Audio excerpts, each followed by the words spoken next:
Hi, welcome again to Who's Who in Southern Alberta. Well, we're all familiar with this book, I hope, but today we have somebody who hasn't quite made it yet, but we'll get her. It's Ruth Scales. I'm sure most of you have seen her as you're switching over to your favorite program twice a week or so. I run into it. Well, the name of the program is what, Ruth? Underneath the Moon. And how did you call it that? What's the story on that? That's a good question. The theme song is Skinnamarink Dink, and we go, love you in the morning and in the afternoon, love you in the evening, underneath the moon. So that's I see. I should mention that I'm probably one of the first people in Lethbridge to know Ruth Scales. Is that right? That's correct. One day I was sitting eating my dinner and she just came to the door and said, I'm looking for a place to stay, and that was it, right? Just about. No, we run a little bed and breakfast, and she came in from the Ottawa Valley, right?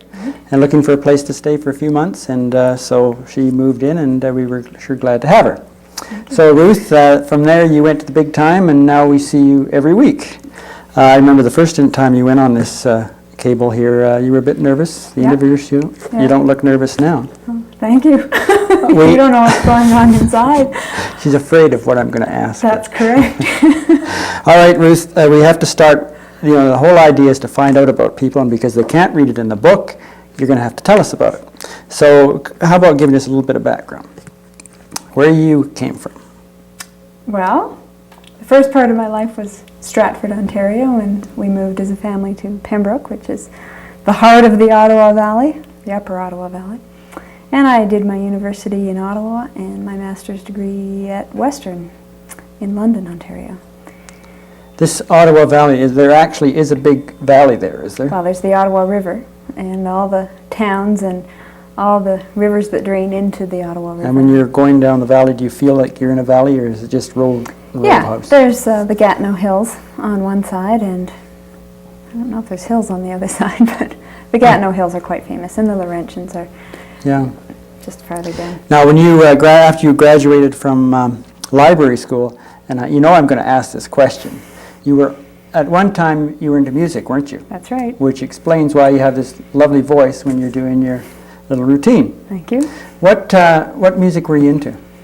Well, my undergraduate is music, and my major was voice, and mostly opera type stuff, and German lieder, and French art song. Now you find that, I imagine, very valuable in storytelling. Oh, that's for sure. Yeah. Okay, so you went into the library. Where did you start working when you graduated? My first job was in a community called Smiths Falls, which is an hour south of Ottawa and an hour north of Kingston, still more or less in the Ottawa Valley.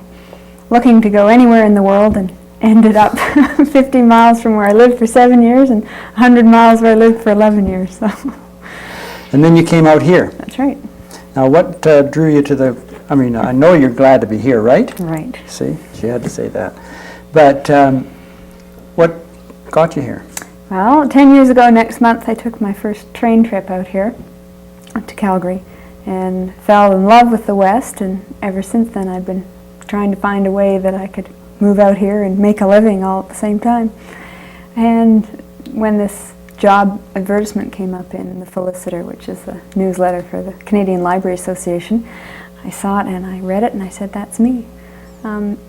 Something I'd never seen in a job ad before. They were looking for a children's librarian that had warmth and sensitivity with children.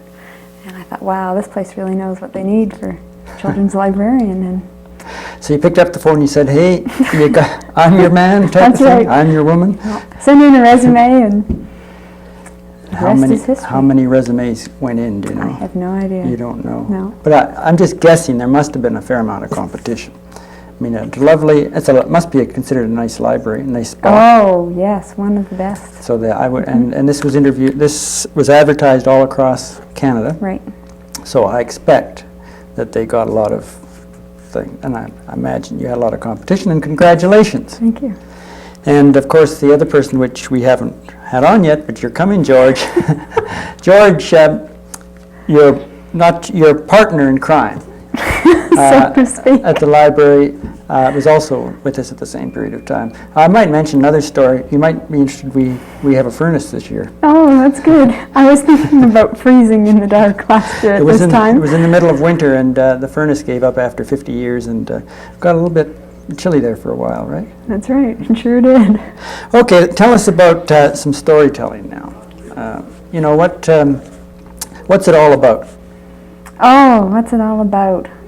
It's all about the commonality of human experience. Hey, that's impressive. I like that.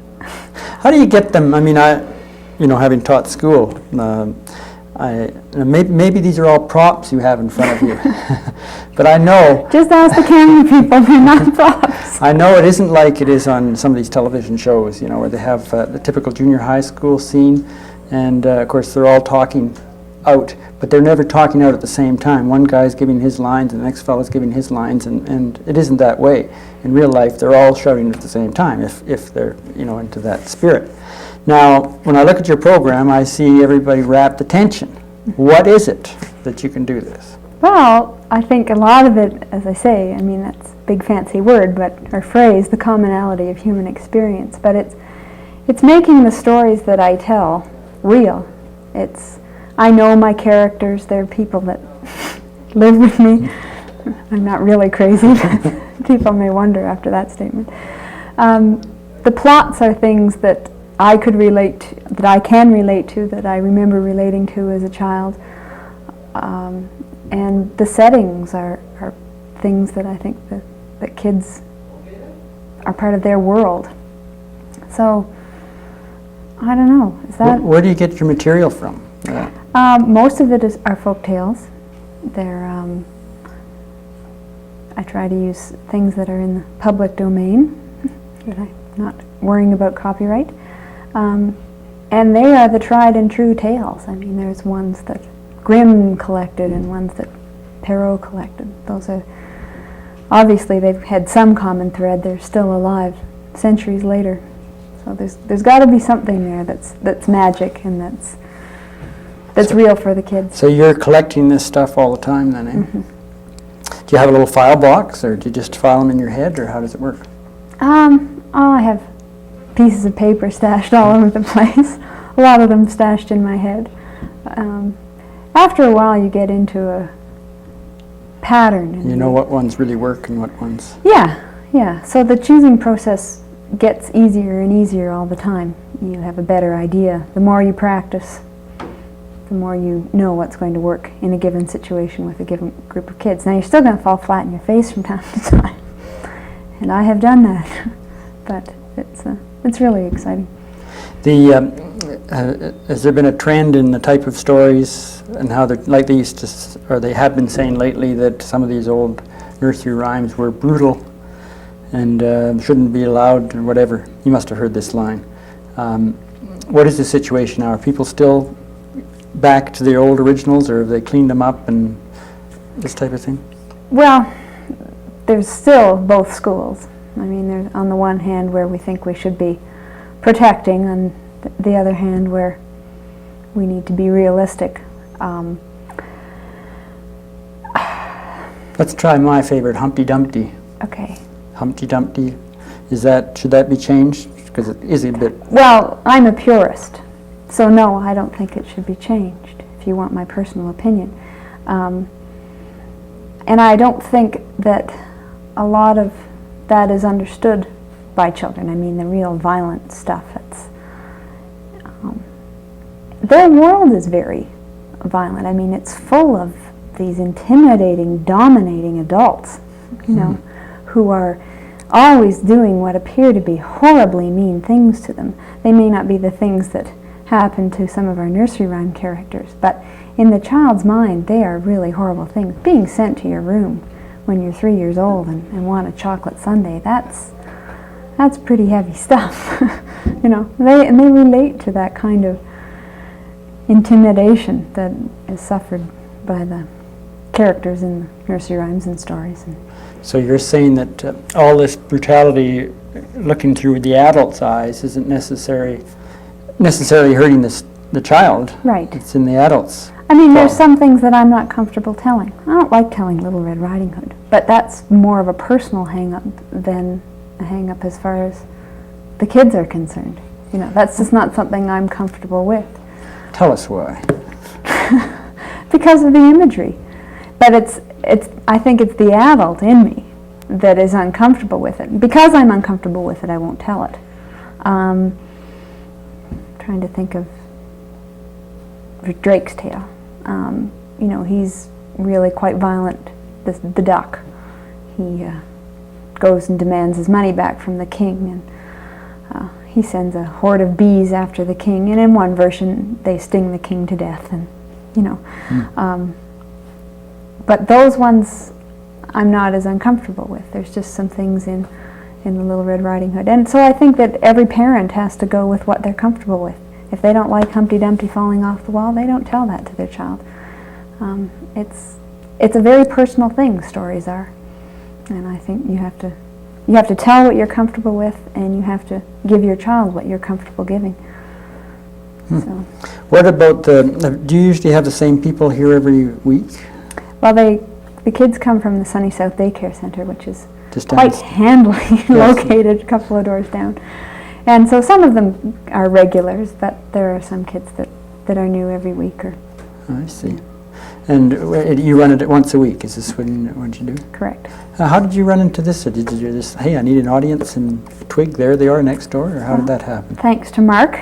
Oh, he knows everybody, right? That's right. And he knew that there was a daycare center down the road and suggested that we get them in. How's a little off the subject here, but how's the old computer system working at the library? Pretty good? I think so. Caught me. You realize there's been a That's very good. long tradition in the city of Lethbridge of sneaking those books in late at night.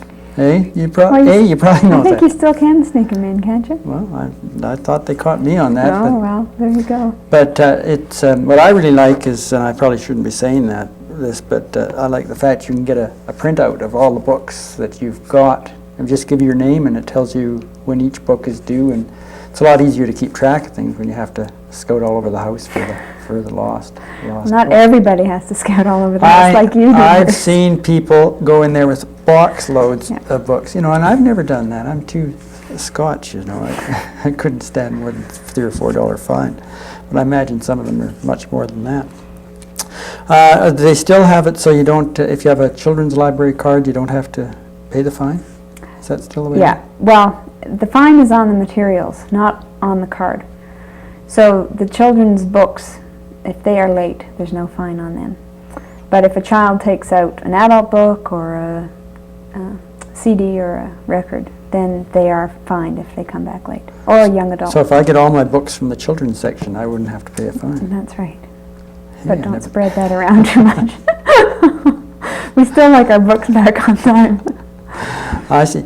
You mentioned that I'd like to get back to your music career. Are you still involved in that at all? Well, no, not really. I still go to the opera in Calgary and that type of thing, but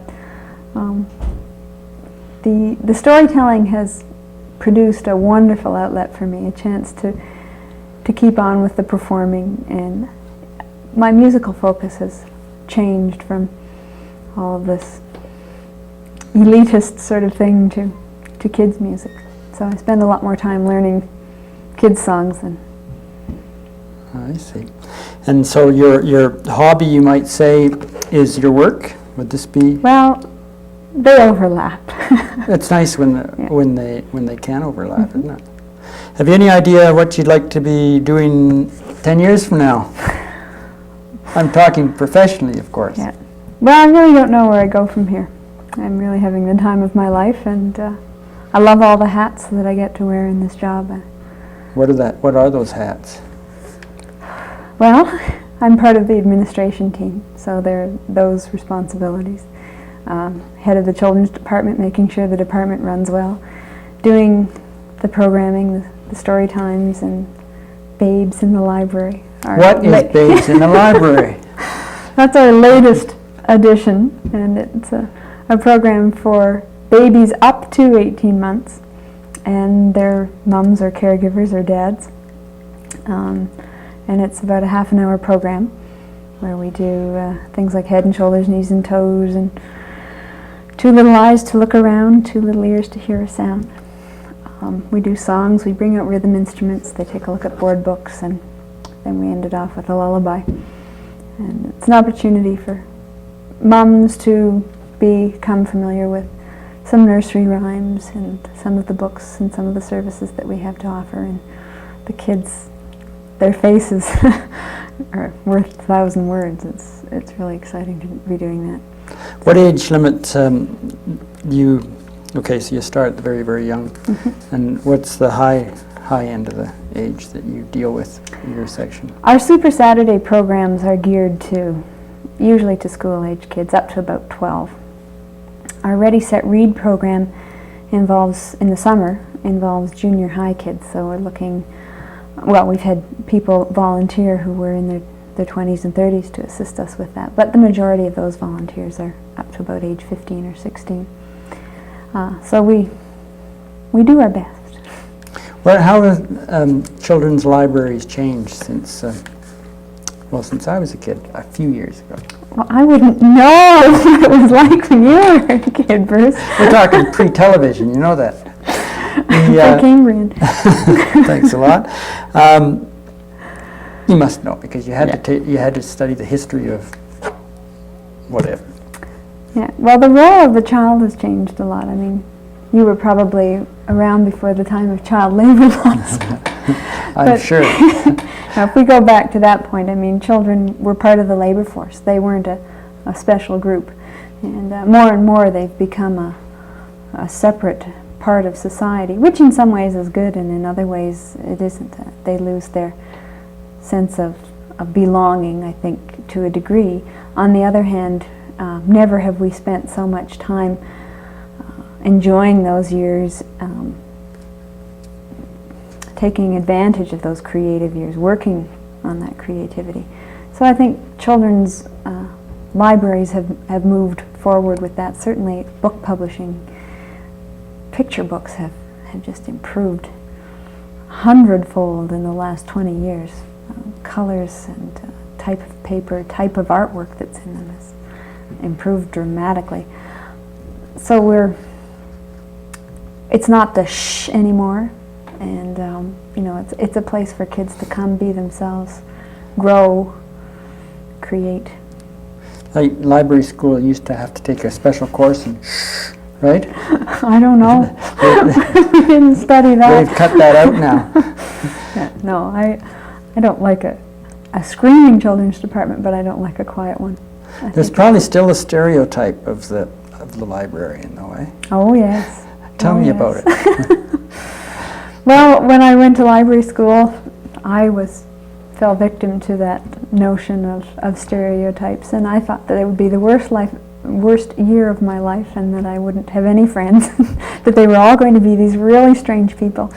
Now, there were some strange people there, but I really had the time of my life. Wonderful people, excited about life, and you mean you not a lot of buns and a lot of glasses.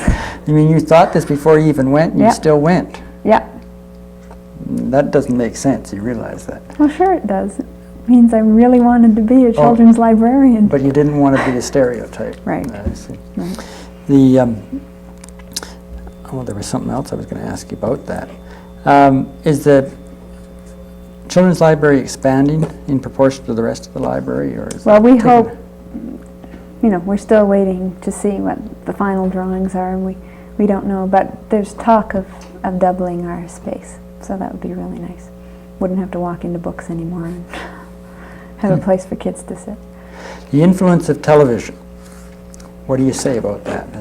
How has it changed things? Like they say, well, you hear one group says that nobody reads anymore, and other places you read that, you see that they're reading more. Who's right?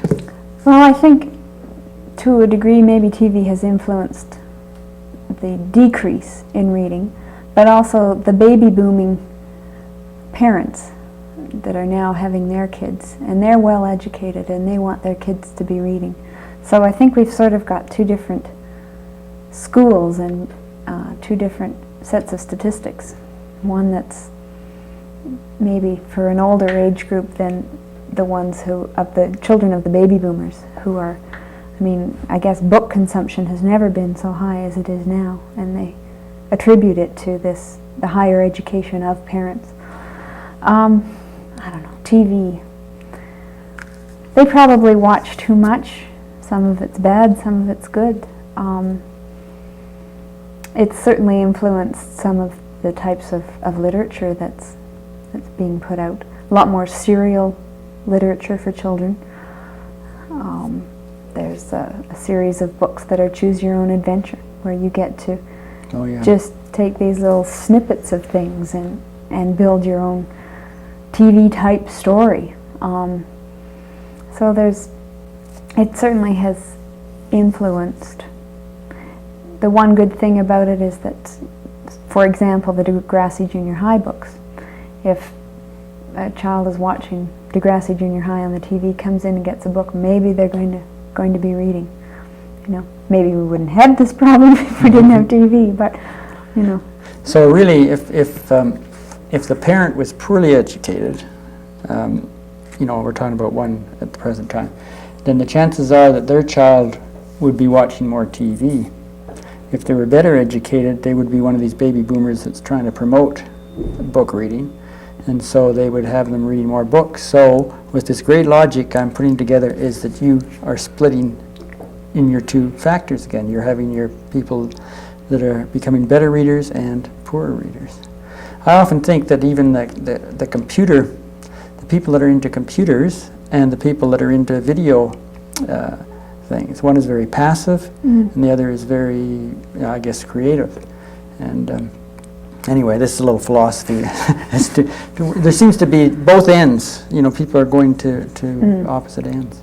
But I don't know how you feel about that. But that must be a question you get asked often, is how does television influence reading?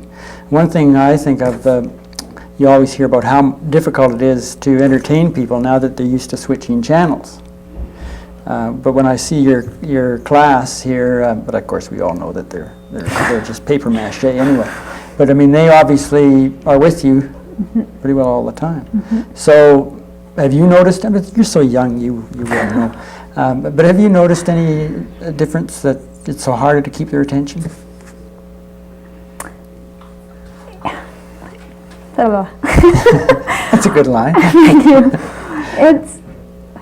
I think, again, I'll come back to that phrase, it's the commonality. Whether kids are watching TV, whether they were alive 500 years ago, before we had television, they still go through the same things of being kids, of being dominated by adults, of living in a world where they know so little and are fascinated by everything, but yet everything's new and has to be assimilated and a spot found for it. You find a sympathetic character for them, and they're right with you in the story. Now, you don't use, I must confess, I don't watch your program often, but I have seen bits of it. But you're using basically an audio approach, aren't you? You don't use pictures, do you? So yet you still are able to capture their imagination without all the, you know, picture stuff, other than your raving beauty, of course, which is quite normal. Okay. I said that I was going to give her a hard time today. What color red am I now? Anyway, we really enjoyed having you, and I think that the people of Lethbridge appreciate when somebody new comes into their life. They like to know where they came from. That's and the fact that they know now you came from Eastern Canada may be a bit of a problem. You may suffer a bit from this. But by the way, are you bilingual? No. You were just not quite far enough east in the valley there. Oh, well, that's a pretty strong French area. I worked in French for a while, but I still would not consider myself bilingual by any stretch of the imagination. You don't do any of your stories aren't in French or anything like that? Well, that's something to think about, right? Anyway, our guest today has been Ruth Scales, the no, I better not say that. The children's librarian Right. for the city of Lethbridge. She's from the Ottawa Valley. She loves Lethbridge. She's glad to be here, and we were glad to have you. And thanks for coming. And everybody, we'll see you next week when we again look at who's who in Southern Alberta. See you then. Thank you.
Hi, welcome again to Who's Who in Southern Alberta. Well, we've got a biggie for you today. One of the big entrepreneurs, I think you'd say, in Southern Alberta, one that everybody's familiar with, and Steve Kotch, welcome to the program. Thank you, Bruce. Steve, you've got one of the best entries that I think in this whole Who's Who. You really told us everything, and I'd like to just sort of work through this, and I hope we can get as many of these in, because there's some great things that you've been involved with over the years. So if you get carried away, I'm going to have to, and I hope you will, I'm going to have to break you off because I want to get to the next one. You bet. And then, if we have time, we can go back on some of these. As I read through this, let's start right at the top. You've got here, inventor of some luxury coach designs. Can you tell us something about that? Well, yes, I'm working on a project right now. I've designed a double-decker coach similar to the one that was here from Germany back in 1985 that we had the big scrap with the Canadian government over.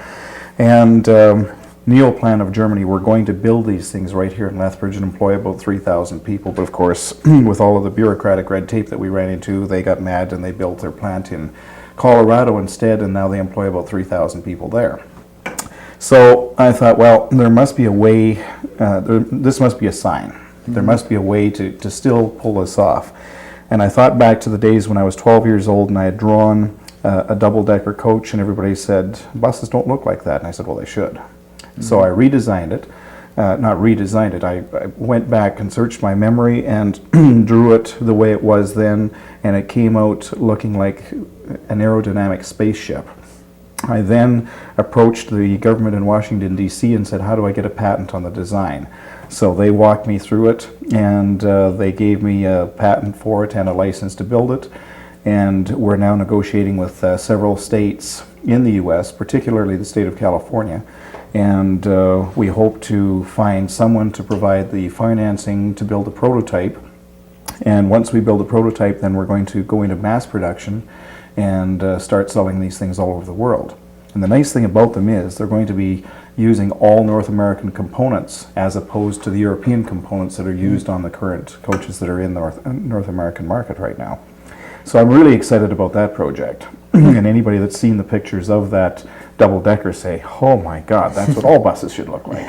So we'll be keeping our eyes open looking for that. Well, let's move down because you see we got a lot of things to talk about. And here's one we talked about a little bit earlier, the Operation Faisan. Faisan. And I'm sure a lot of people that have been here for a few years, goes back to about 1970, will remember the humongous fireworks display that was at Henderson Lake. And tell us about the whole operation. Well, back in about 1969, Czechoslovakia was invaded by the Russians. And there was an Operation Faisan going on in France at that time, and the winners of the competition were treated to a special hunting week in Czechoslovakia. Air Canada contacted us right after the invasion and said, look at these people, Pernod of France, which are the largest distillers in the world. Javelot munitions are some of the largest distributors of munitions in the world. And they said, we really must carry on this program. Would you be interested? So I contacted Dan Royer and Mel Fengstad, and we put our heads together and set up the program for the French. And we formed a travel agency known as Relax Travel. And we went out and leased land from some of the farmers in the Raymond Warner area, Milk River Ridge. And we bought pheasant in Brooks from the hatchery there, and stocked the fields and hired dogs and guides and provided shotguns and shells and so on and so forth, and stocked the fields and took them out and had a hunt for a solid week, and entertained them at night. We had dancing, and we had the Indians doing powwows out in the fields for them, and we put on rodeos. We had an indoor rodeo, as a matter of fact, out at the exhibition grounds. They pulled the dirt into the exhibition building there, and we had a film crew that we hired in Montreal, and they came and filmed it and dubbed 45 different languages onto the film, and it was distributed around the world.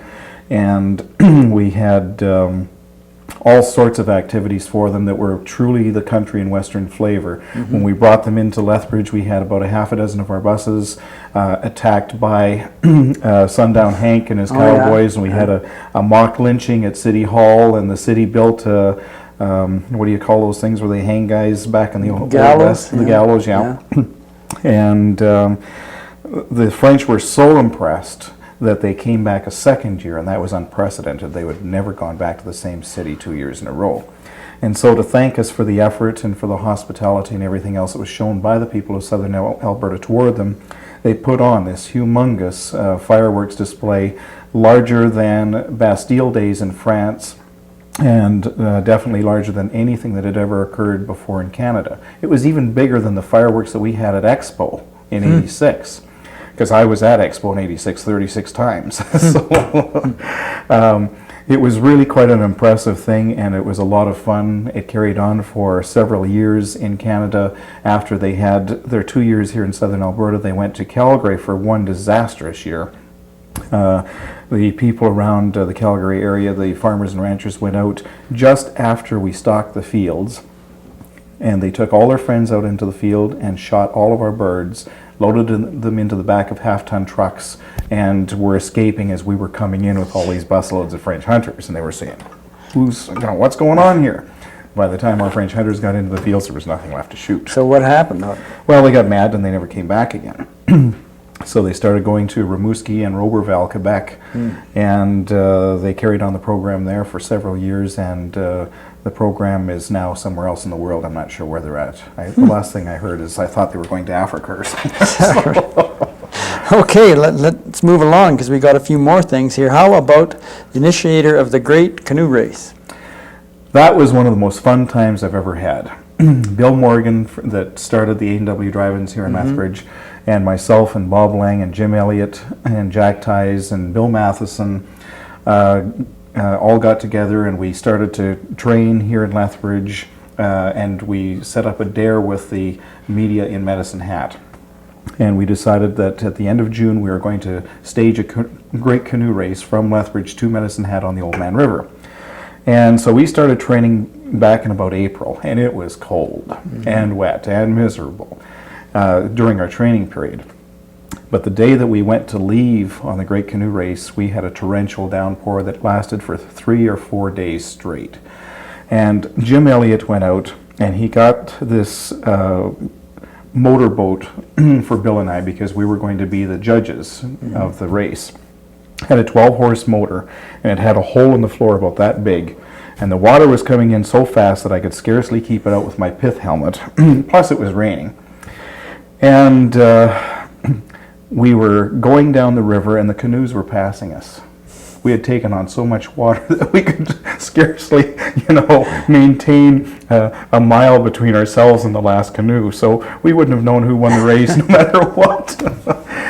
And to make a long story short, Bill Morgan told at least 2,200 jokes, and he probably repeated the same ones 3 or 4 times over. They're the worst jokes I ever heard in my life, and I threatened to drown him several times.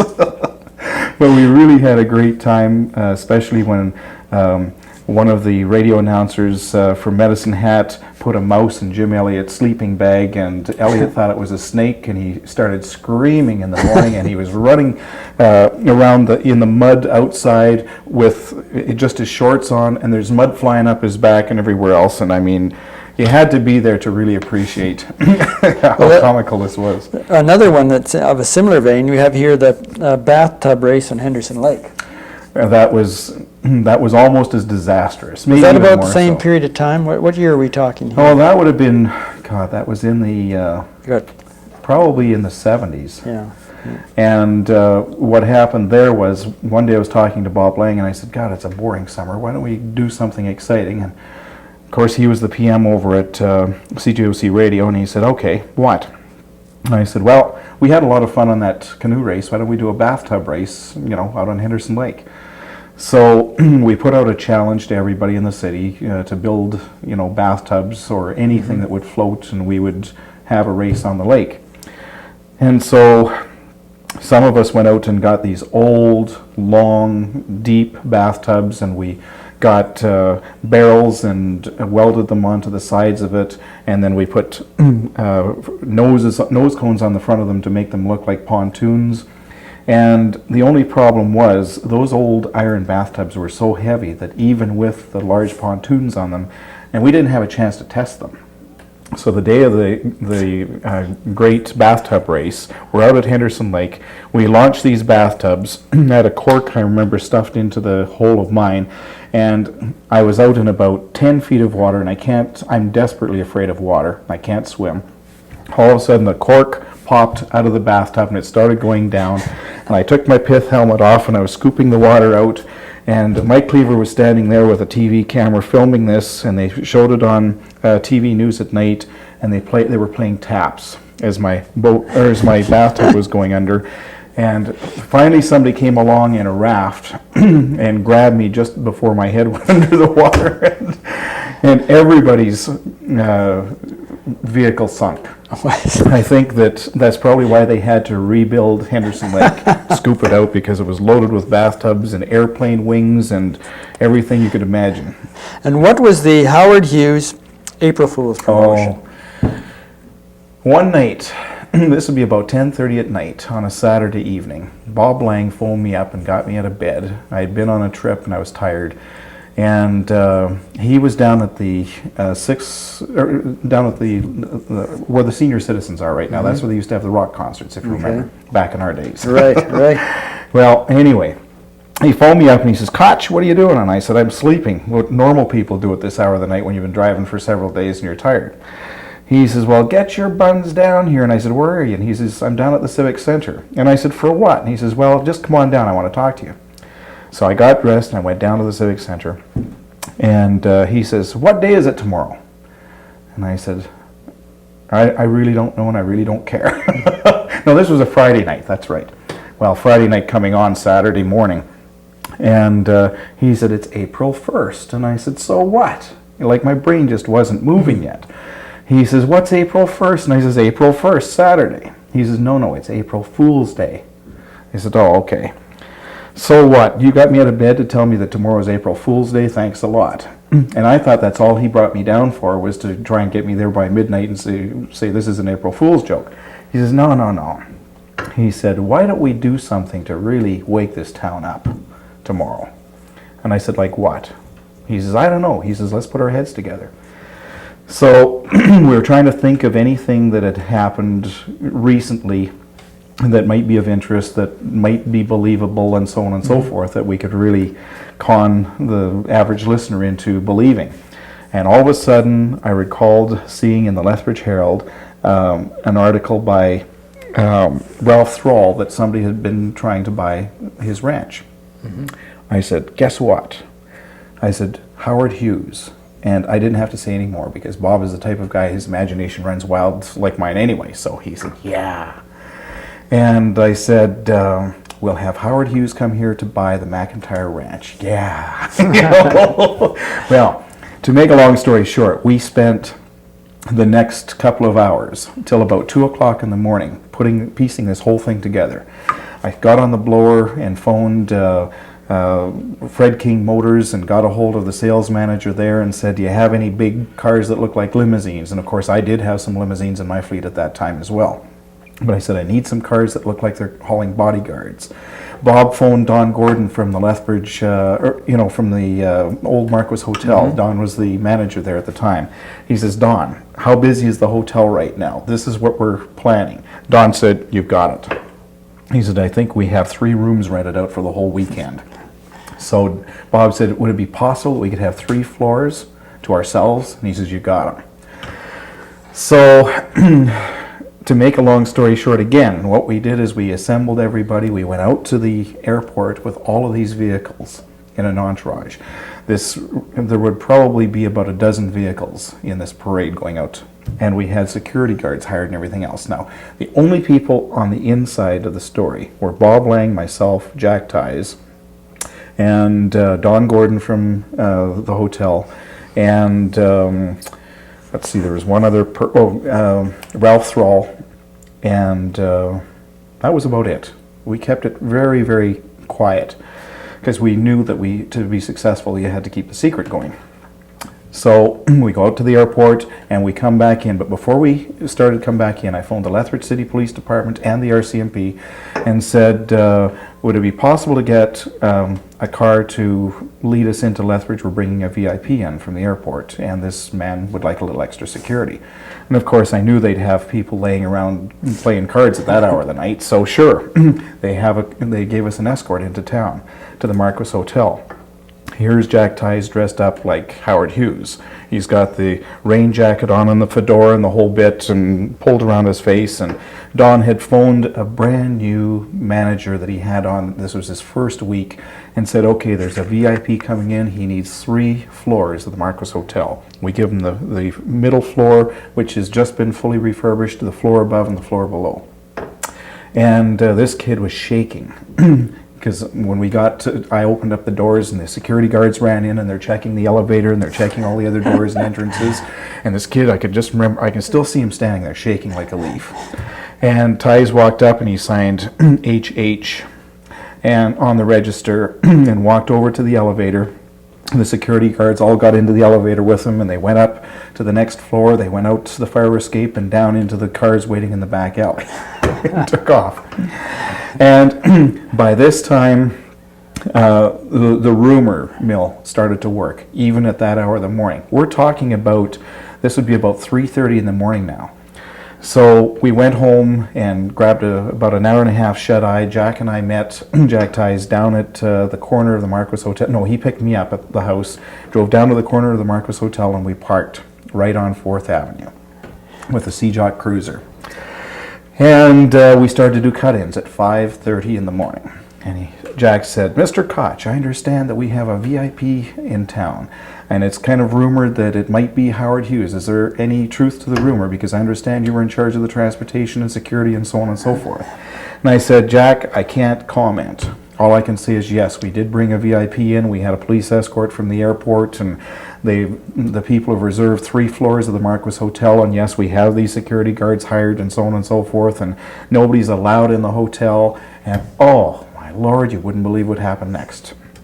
All of a sudden, at around 6 o'clock in the morning, there are cars converging on downtown Lethbridge around the Marquis Hotel. There are lights coming on in the post office, and across the street there are people on the roof of Black's Menswear and on the top of the Royal Bank across the street. And they've got binoculars. There are reporters from the Lethbridge Herald trying to get me to, they're showing me these phony passes that they had made up. One of them was a kid from Montana, for crying out loud, that had just started to work at the Herald, and he had this phony pass made up that was signed by one of the Kennedys. Can you believe that?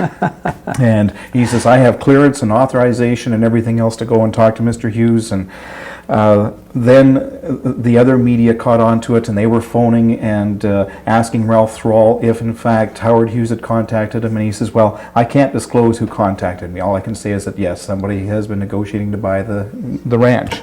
And I said to Jack, I said, well, you know, Jack, if Howard Hughes were going to come to Lethbridge, I guess April 1st, April Fool's Day, would be the best day to come, because nobody would ever believe it, would they? After this had been going on for several hours and people are taking pictures and everything else, there's scarcely room to walk on the sidewalks anywhere. All the parking stalls are taken up. All of the stores are full. People are buying things just so that they can stay in the downtown area. And they're walking around with their bags and their boxes and everything else. And all of a sudden, we get a call from Calgary about 3 o'clock or 3:30 in the afternoon, from John McCall, the big cheese with Selkirk Holdings that owned CJOC Radio at that time. And Bob Lang and Don Gordon and Jack Ties and myself had just gone in for a quick coffee break into Don's office, and the tears were streaming down our faces, and we had cramps in our stomachs. We were laughing so hard about all of this stuff that's going on. All of a sudden, in the Lethbridge Herald, a piece comes out this big, in an early edition, Saturday afternoon. Howard Hughes here to buy the McIntyre Ranch. The kid lost his job, I think. He didn't clear it, and everybody believed it. It was so true to life that I don't know what happened, but all I heard after is that he possibly got transferred. But anyway, this call comes through from John McCall, and he says, I want to talk to Kotch. Because Bob Lang would not tell John anything. He says, it's yours. I don't want to lose my job. So I get on the phone. He says, Kotch, I have in my possession here a unit that's worth over $250,000, and it's going to cost me several thousands of dollars to send it down to Lethbridge with crew and everything else. And he said, I'm going to tell you right now, if this is an April Fool's joke, he says, you won't be able to go far enough in this world that I won't find you. Now he says, should I send it or not? I said, John, I'm not going to disclose whether it's a Howard Hughes or whether it's an April Fool's joke or not. I said, but I don't think there's any reason for you to send it down here. He said, I can't tell you what he said to me at that time. It's not printable. But anyway, John was a good friend of mine, and he said, I think you guys have really done a number on that town. I was talking later to Reno Leetsy across the street at Black's Menswear. We never admitted for years and years and years that this was actually a hoax. Reno said that was the best day that his store, Black's Menswear, and other stores in the downtown community had ever had in their history for sales, including Christmas. Right. So it was a lot of fun. What year was that? I can't remember now. It was I think it was probably in the 70s sometime. Oh, yeah. Yeah. Well, that's a great one. I don't know how we're going to follow that one up, folks. Okay, let's get into some of the serious things now. You built up the bus line. It was your father or your grandfather? Grandfather. Tell us a little bit about the story of the bus line and how it... Well, Steve Sr. started it back in April 19th of 1927, and he started it with with a Chrysler Imperial limousine touring car. And then he had a Studebaker. You remember the Brownlee scandal? Well, you wouldn't remember it, but I mean, there was a scandal, I guess, with one of the governments. And Brownlee apparently was the premier at the time, and this limousine was involved in this scandal with his secretary and so on and so forth, a Studebaker. So my grandfather also bought that car later on when it was sold, which my grandmother wrapped around a telephone post at the river bottom, by the way. She only had one speed, and that was floorboards. Of course, it was gravel roads in those days, too. Well, anyway, that's how the bus line kind of got started. There was no way for the people of the Lethbridge Northern Irrigation District to get back and forth for shopping because there were no trains and there were no cars. They were riding on horseback and whatever. So he started the bus line that way, and then started to buy some smaller buses, and then the larger buses, of course. And then all of a sudden, the Japanese were brought in from the coast and interned on the farms in the Picture Butte area. And the coal mines were going, and so we had coal contracts running out 3 times a day with several buses on, and plus hauling our regular line haul people. We would put as many as 80 people on a 29-passenger bus. You couldn't buy larger buses in those days, and of course you couldn't buy many buses in those days because of the war effort and everything else. So we had broken the record for dollars per mile in terms of revenue that had never even come close to in North America before during the 40s and the early 50s on that Highway 25. So that's kind of how it got started, was with coal miners and hauling people back and forth to shop and so on and so forth. Then when Dad took over in the 50s, he got into some industrial contracting, and our buses were involved in transporting the workers to build a shell plant at Waterton and Pincher Creek and so on and so forth. We had a fleet of about 55 vehicles all told, including buses, cars, trucks, and so on and so forth, that we leased out to Mannix Construction and Piggott Construction and all of those big companies that were building the Trans-Canada Pipeline and the Alberta Gas Trunk Line and so on and so forth. So we had buses in British Columbia, Alberta, Saskatchewan, Manitoba, and in North Dakota. So it was quite an operation at that time. Then my grandfather passed away in 1963 at the age of 66. Dad passed away the following year in 64 at the age of 40. He had a rheumatic fever when he was a teenager, and he had a relapse of it and passed away at a very young age. So that's when I took over. And as soon as I took over the operations, there were other companies that were starting to dabble in this industrial contracting, but to get into the business, they cut our prices right in half. And of course, I didn't have any resources to be able to compete with them because Dad had been sick for 2 years with rheumatic fever. And the company was about $260,000 or $70,000 in the hole, and the newest bus was 25 years old, and I was only 20. So didn't have a heck of a lot to work with to get started. As a matter of fact, we didn't have a bus that could go to Coaldale without breaking down. That's how bad shape the equipment was in. We had some drivers that were bootlegging trips to Greyhound. Instead of driving them themselves, they'd give the trip to Greyhound. Greyhound would pay them a commission.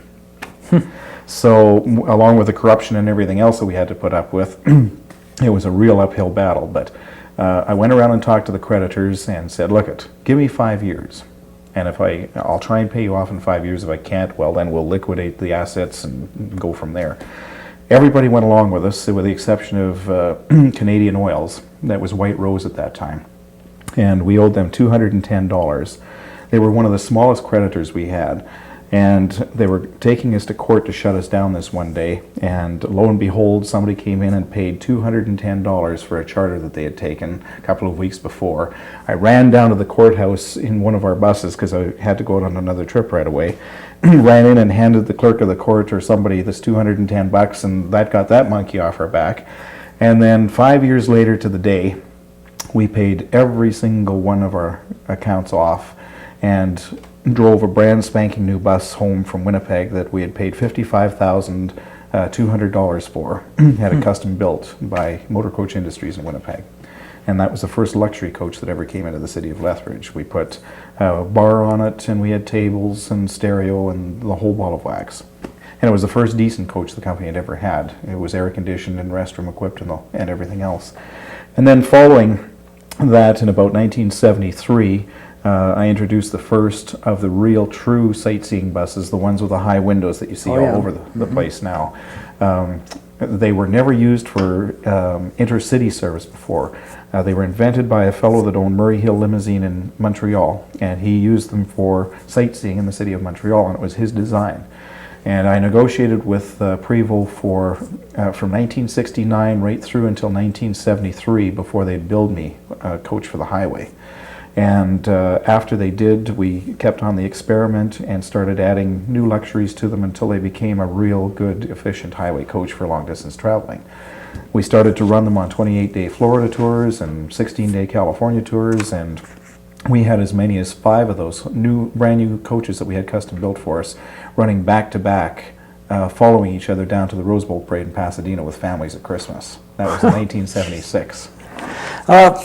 Steve, I'm sorry. What I'm going to do is ask if you could come back, because we're still got about half this thing to cover. This has been great. Stories I'd forgotten about this Howard Hughes one. Some of the others I remember. But anyway, thanks for coming, Steve. It's been great, and I'm sure many people have been interested in today because they know you and they know your activities, and as I said, he's one of the great entrepreneurs of Lethbridge. So thanks, and we'll see you in another week, we hope. You bet. Appreciate it. See you, everybody. Remember, who's who in Southern Alberta.